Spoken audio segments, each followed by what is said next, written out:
Hello, everybody, and welcome to another episode of That Podcast. Enjoy the show. All right. Well, Oh, we're not. I was like, we're you going don't right do the into music. No, you put that part in, right? I don't need to press any more Welcome buttons. to That Podcast. As you can tell, the professionals are gone. Ryan the and cat's DJ. away, the mice will play. Exactly. So we've got, as always, Dayna and Sarah DeYoung, and Amy joining us today. Amy Okeson from Atonement and Feed My Starving Children FargoPack, because Hey, friends. it's that time of year.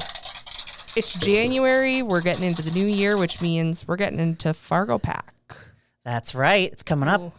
So, well, right now when we're recording, 5-6 weeks away for depending on when y'all hear this, but it's here we are in January, mid-January, and the pack comes up at the end of February 22nd through February 28th, and we're going to be at a new venue, the Butler Arena on the Red River Valley Fairgrounds. So we're gearing up, we're excited, and I just love being able to share about it in a bigger way like this. Well, and I feel like this is the latest kind of in the year that we've done this. So I'm in my brain, I'm like, it's going to be warm. It's not, but Don't kid yourself, Sarah. it's end of February. We're getting into spring, maybe. Exactly. I'm trying to think of it. It's the latest we've had in recent memory. That very first year, because I did not go back and look, we might have been like first week of March, that very first time where we ever just did a single day here at the church. Yeah. Because I remember there being discussion around, it's wrestling tournament and all of this kind of stuff. And but that might have been just, and then we were in early February for a long time. And then we moved into January when we did the big record setting going for 10 million. We did the 9.7 million at the Fargo Dome. We needed to be in early January to have enough time and a location to do it. And so then we stuck with that date to see if people liked it. Well, we have found that being right on top of Christmas is not easy, particularly for those of us that organize it, right? And so having this gap is good. We also wanted to try an experiment. What's it like being after Giving Hearts Day? And to see how that goes. And we were excited to find a new venue. Those that don't know, the Butler Arena in the middle of the fairgrounds was redone about 4 or 5 years ago, completely finished, has sound. It's a beautiful building. It's actually more floor space than we had when we were at Shields Arena. And so we're excited to have a new date and a new space and to welcome y'all to come pack with us. Well, and also coming up after Giving Hearts Day, that means people can donate ahead of time for their pack, and it gets matched or it gets rolled into that great big Giving Hearts Day where, what is it, like 8 million plus? Yeah. I'm probably wrong on that so number. it's okay. Well, that's probably like givers, 8 million. Yes. Yeah. They raise, Giving Hearts Day as a whole over the last few years have raised over $20 million each year in the in North Dakota and Northwest Minnesota. There's over 600 charities that participate in Giving Hearts Day. For those that don't know, for listening, tuning in, that aren't familiar with what Giving Hearts Day is, it's one of the biggest giving days in the nation. And it's based right here in Fargo. The Dakota Medical Foundation, which was created in our community many years ago. And then they had this desire, some people came along to, let's try a giving day. And they called it Giving Hearts Day and focus it around Valentine's Day, of course. It's always the Thursday before Valentine's Day. So this year it's February 12th. And you guys, as huge part of our promotions team for Giving Hearts Day, help create that. And we're going to talk about that in a little bit. But that's, we love for you to be a giving heart for Feed My Starving Children. And we're gathering right now a pool of match donors. We have a big goal. We want to raise $200,000 on Giving Hearts Day. So we're working to raise a $50,000 to $100,000 match for that right now. So if you're interested, if you're tuning in and you're interested about being a sponsor, hey, we'd love to hear from you. But that's my shameless plug. But all of that makes it possible. I mean, you guys know, we can talk a little bit about that. So let's do a quiz. Yeah. How much does it cost to feed a child for a year? 106. Good job, Dayna. Is there an applause? Where's the applause? There we go. Yay. Don't ask me. I was prepared for cost of a meal. I was like 29 cents. I'm ready. See there. Okay, so that was the next question. She jumped ahead. So that's good. 29 cents a meal. Child for a year. 1 meal a day for 365 days. At least one nutritious meal every day. So that adds up to 106. can feed a kid for a whole year. And so people are always like amazed, what? How does that work? Well, you know how we do it. We come, we pack. It's efficient. It's efficient in the way they ship it.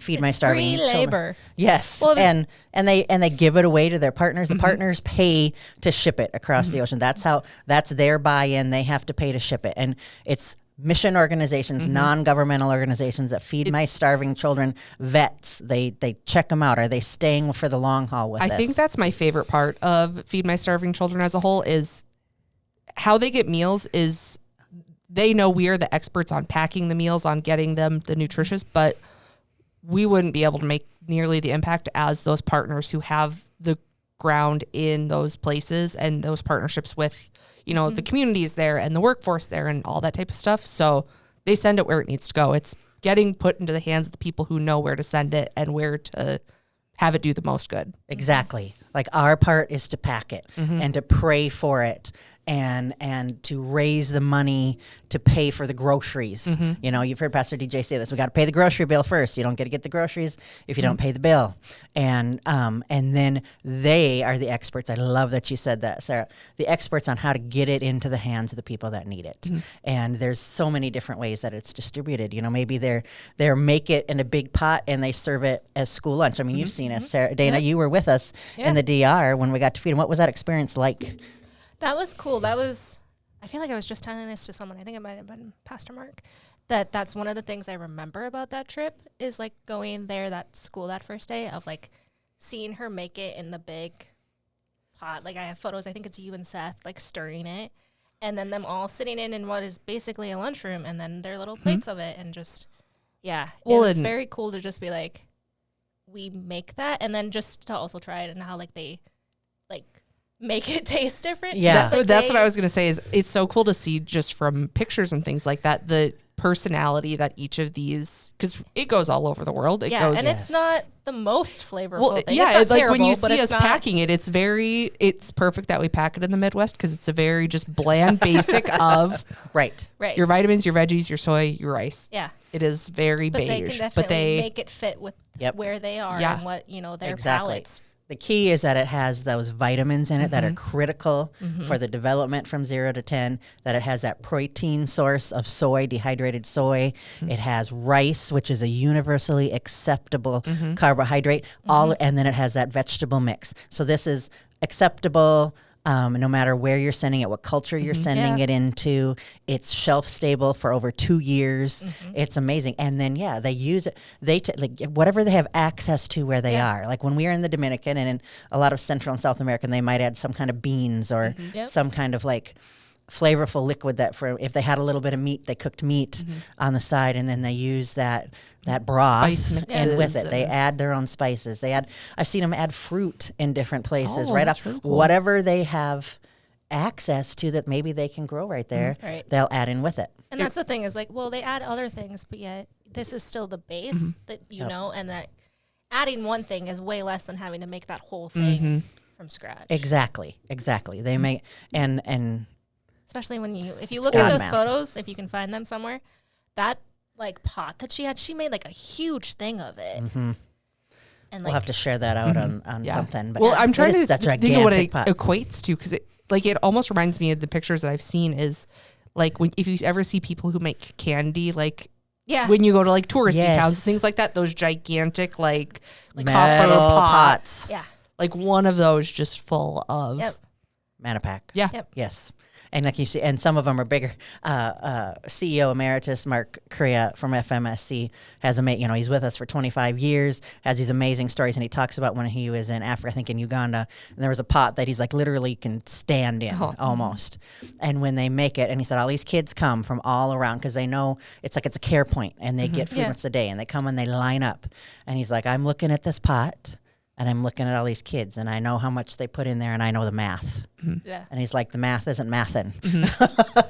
But he's like, God makes, it doesn't make any sense. God makes the math work. Because amazing. He's like, the last kid comes up, and they took the last scoop up and out, and it was exactly it was what the perfect they amount. needed. Because we think, and that we have all these little exact measurements, right? You have to have in the U.S. that FDA and everything has. But like when they make it, they know that this little tiny one maybe can't eat a whole kind of cupful. Yeah. And so it's just God provides, and he provides because you give, because the community comes out and packs, because the community comes out and prays, and because the community gives. You know, not everybody understands. We have to do all three of those things. We have to raise the money. We have to come up with the volunteers, and we have to come up with the site and the plan and the leadership and the prayer over it all to make it happen.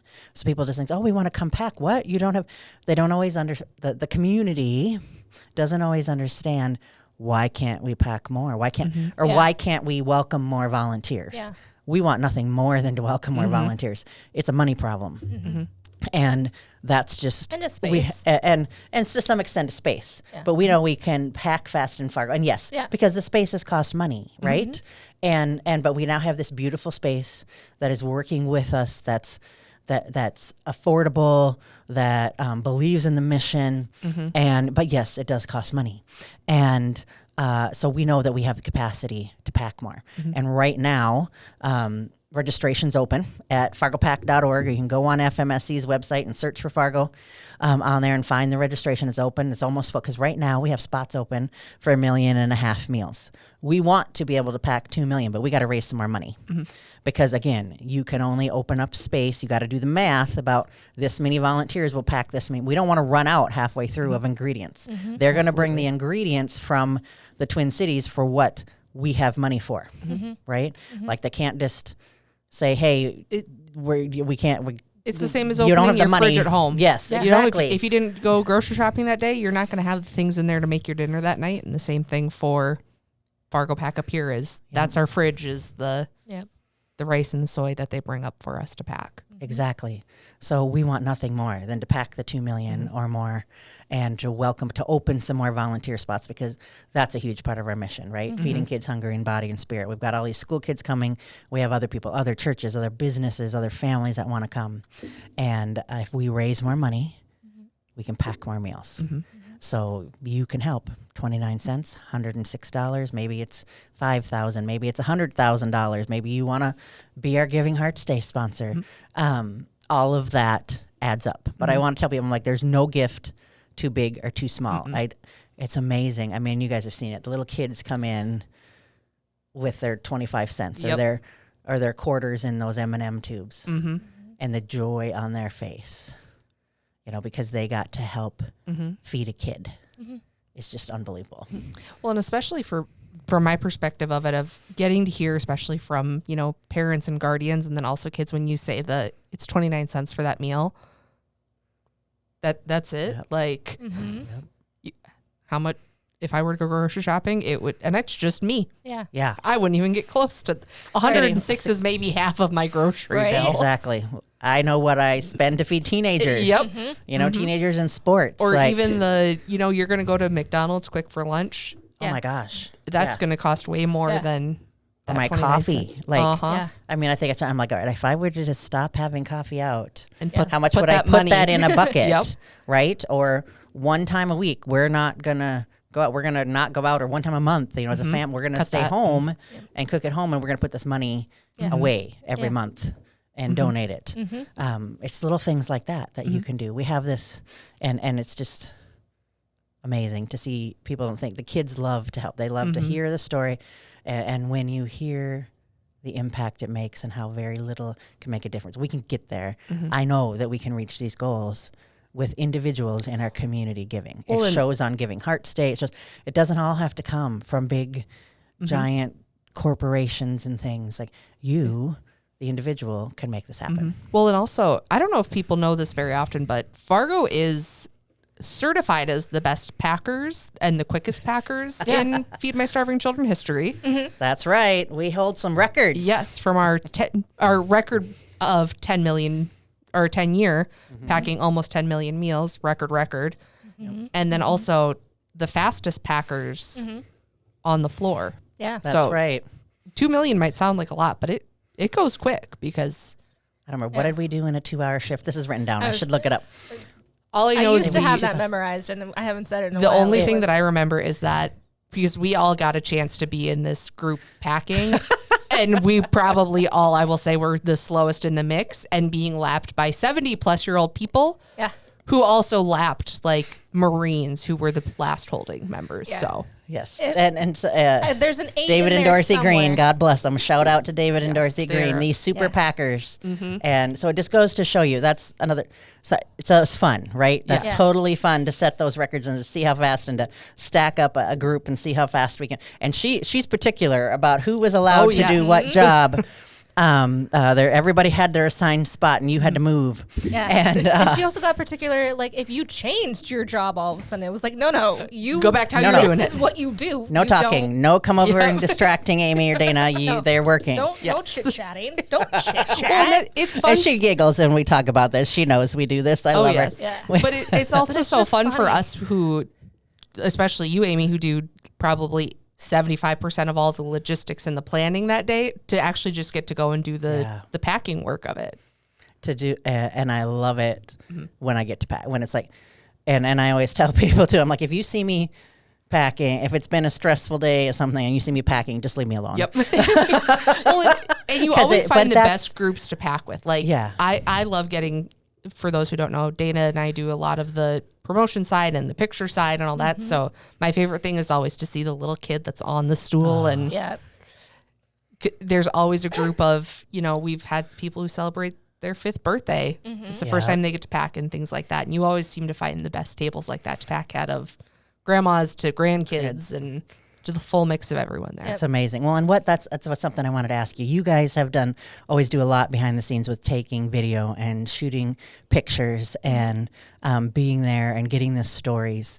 I'd love to hear some of what is it like behind the lens to see it and experience it and the things you've enjoyed. For mine, it's kind of it's a double-edged sort of. You get to see the celebrations and things like that. If you shout out, but then you have the camera, so you're sitting and waiting for that table to do it again. Yeah. And then they don't do it again. Yeah. So it is so nice just personally to experience you got to see that just joy and fun of, we're shouting out, or we came up with this fun little cheer and we're doing this, and that's so fun to see. But then it's also as the promotion side of it, frustrating when you're like, that's going to be a great picture.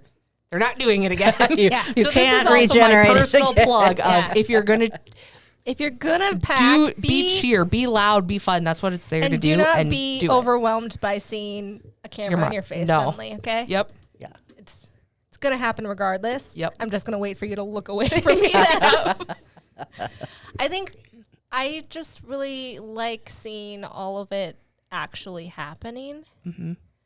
Of especially the 10 million of so much went into it, and then finally you're like, cool, it's here, it's happening, and you just see the chaos And the range of chaos, we've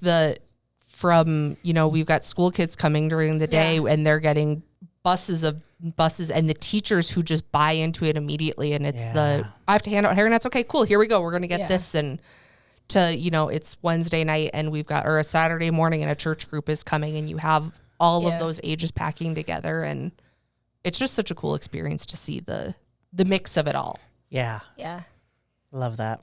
One of the ones I loved, and I think if you remember, Dayna, because I remember you talking about it, there was one year where there was this dad, and they're little, and it must have been 5 or 6 little, I and they also were thought of him carrying just the rice and so He wanted to help Dad But on. Dad was warehouse and was carrying stuff, and so he would obviously he was not big enough to carry once they were full, but when he emptied them, he would hand them off, and I think I have a photo of him. I think I you think do. so. Or we have a photo or video. Yeah. Of him, he's itty bitty, but he's carrying the tubs that we use.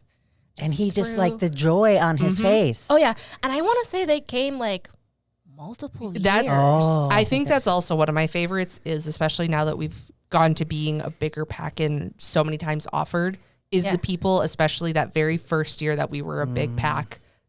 It was a polar vortex that year, and just one of those God moments of this should not have worked out, but it did. Yeah. And ever since then, it's just created that culture of this is fun. I want to stay and do it again. Yeah. And getting to hear those people of oh yeah, we just did this, but Yeah, I wanna we stay came and do back. another or the one shift, kid or I that came kept another day. coming Yes. back the Fargo Dome year Yeah. of but I also thought of the moment that you and I had left Fargo Dome and came back, and we were like, "What is the shift going to look like?" Because it was it was blizzarding. Yeah, it was the weather million. went like you would it look was out like the one window. of the last days. Yep, like it was a Saturday or something. The very last it was. day. I think it was. And we were I'm like, getting goosebumps we were, right yeah, now. we left, And we then we came back, and we're like, I don't know No. what this is gonna be. And then we like got back, we're like, The Fargo Dome where lot are you was gonna park, full. Sarah? It was packed full. That Like, was I'm pretty the sure we coolest. had to like walk a We distance. did, and usually for us, this is such a like small complaint of ours. We're used to being there early and late. You get to park near I get the to park, door. yeah, Yeah, front at row the park, front, and this is gonna be great. And now I'm like, You want me to walk? yeah, because the lot was full and it was so cold, but Yep. And it was blowing and snowing, wasn't Yeah. it? Yeah. Yeah. Debbie Jensen, who leads our like greeting team when you come in and they hand out the hairnets and all of that, talks about being in the lobby that he went and they were all worried. Everybody's worried what's going to happen because they're standing out there in the lobby watching it. The rest of us are in there getting ready, and you don't see it. They are watching it happen the whole time. The weather coming in, and then she said all of a sudden it was like a movie. They just started coming out of the snow. Yeah. Because you couldn't even see them. But she's like, it was so Right, bad the you way couldn't that see them that's- park. You couldn't see the cars. that's how ours Then you was started too. seeing the people come to the Yeah. door, Yep. and they just kept coming. And that's our community. You Yep. come out in blizzards. You come out in 50 below weather. You come out in ice storms. You return when we say, hey, we got open spots and we need people. You answer the call. Sorry. Yes. It's hard to talk about, right? Because when you've seen it for 12 years, or when it's the COVID year, when we were crazy and did a telethon, Dave and I did a telethon, you responded to a good old fashioned on YouTube telethon. You know, we raised over $100,000 that year just from a telethon. Even though we couldn't pack in person, we could send it back. They machine packed that time. And just you make a difference. And so, you know, we're asking you as a community to come forward and do it now. Yeah. We need the money now because we want to pack 2 million. We know we can pack 2 million. We have capacity to do it. We need the money. We need your help. We know things are crazy in the world. You know, whatever you have to spare, can you help us? Now we need to raise, if we want to do $1.5 million, like another 213,000. If we want to do 2 million, it's like another 340,000 right now that we need to raise. And I know that seems like an astronomical number for people, but it can be done because you can pray about it. You can give what you're able. And when 100,000 people in our community give a little bit, we can get there. Yes. And so I've learned, I'm like, we trust in God, right? That's what we pray and we trust in God. We say it's his number, it's his pack. Every one of these children, every hair on their head, every one of them are his children. He knows them. He knows what they need. And, you know, we've been talking about this around here on staff a lot lately, about the Holy Spirit moving. And there's just been lots of things happening in people's prayers and people, God revealing things. And I just believe this is going to happen, but we have to tell the truth. And it's not that we don't tell the truth, but we have to put it out there. Sometimes we have to ask. you have to ask when you're not where you want to be financially. Sometimes that's a hard thing to ask for. Yeah. And to be 100% transparent about Likes talking about money. right. And so to be transparent, this is where we are. Yep. You know, we've raised $221,000 thanks to amazing, generous donors and amazing sponsors like Bell Bank and First Lutheran raising a lot through their Advent giving, Atonement Lutheran raising a lot through their Advent giving, and just people coming along and showing huge support. And so thank you. And we need your help now. We need you to help spread the word. We need your help praying. We need inviting you to come alongside us and give to help make this possible.